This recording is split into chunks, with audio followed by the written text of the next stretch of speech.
Dans les années 1950, le marshal Teddy Daniels et son nouveau partenaire, Chuck Hall, sont envoyés sur l'île isolée de Shutter Island, où se trouve un asile psychiatrique de haute sécurité pour criminels dangereux. Ils sont là pour enquêter sur la disparition mystérieuse de Rachel Solando, une patiente accusée d'avoir noyé ses enfants. Pourtant, il n'y a aucune trace de sa fuite dans cet endroit soigneusement gardé, et son évasion semble impossible.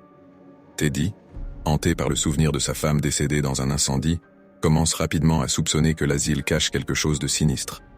Il entend parler de rumeurs selon lesquelles les médecins y mèneraient des expériences expérimentales et cruelles sur les patients, cherchant à manipuler les esprits et à effacer les souvenirs.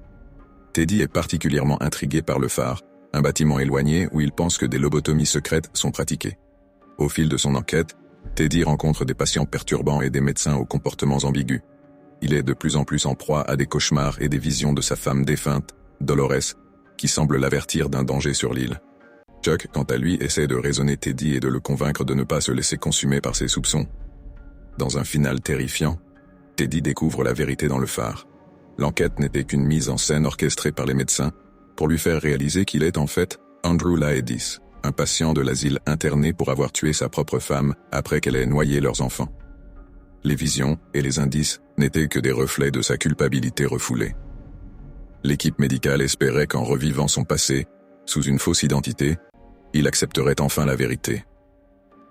À la fin, Andrew, brisé, choisit de se comporter comme Teddy et de vivre dans le déni, déclarant à Chuck « Serait-il pire de vivre comme un monstre ou de mourir en homme bien ?»